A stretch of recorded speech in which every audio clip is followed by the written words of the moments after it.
Shoutout kay Katsakino Dukusin, Ronald Berbusida, Jonald Malyari at sa iba pa nating mga taga-subaybay.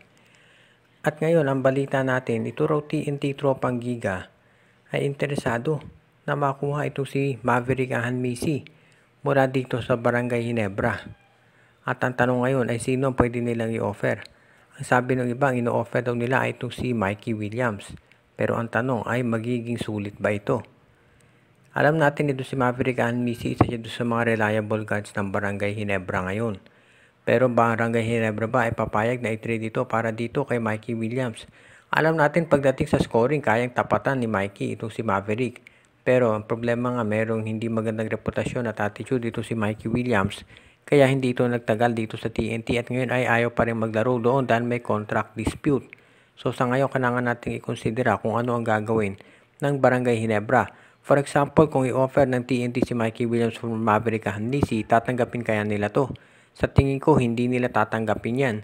Kahit sabihin pa natin na fair yung trade, sa tingin ko medyo malulugi dyan actually Hinebra dahil hindi ka sigurado dito kay Mikey. Unless yung contract ay sigurado na nakasaad doon na kailangan maglaro ni Mikey talaga dito sa Barangay Hinebra at wala na dong option o clause na kung saan pwede siya mag-renegotiate pagkatapos ng isang conference. Kaya sa ngayon, sa tingin ko itong offer ng TNT na Ahanmisi for Mikey Williams ay hindi mangyayari, ay hindi tatanggapin ng Barangay Hinebra. Siguro kung ibang player ang kapalit, for example si Jeremiah Gray, baka po pwede pa.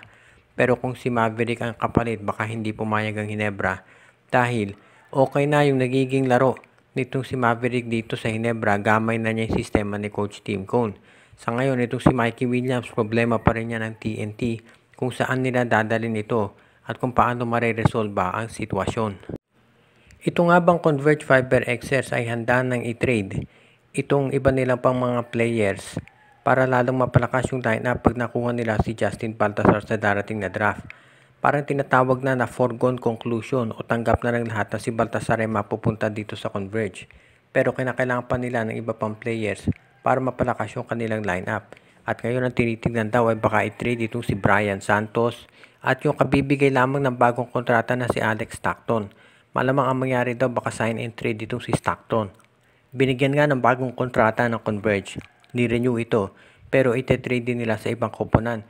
Katulad nung nangyari dito kay Calvin Abueva sa Phoenix pagkatapos bigyan ng maximum contract, tin-trade sa Magnolia.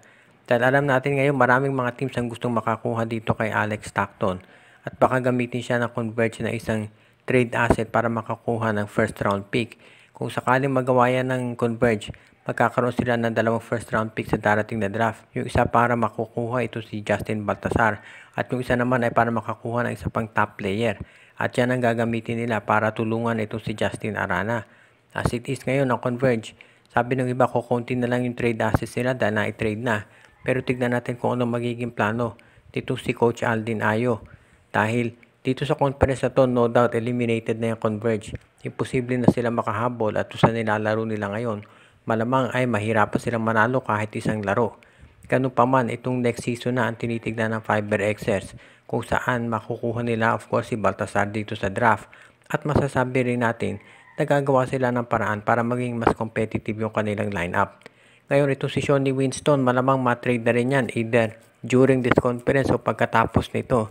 Dahil kung sa coach na mismo nanggaling yung balita, sigurado na kukunin niya ng ibang teams.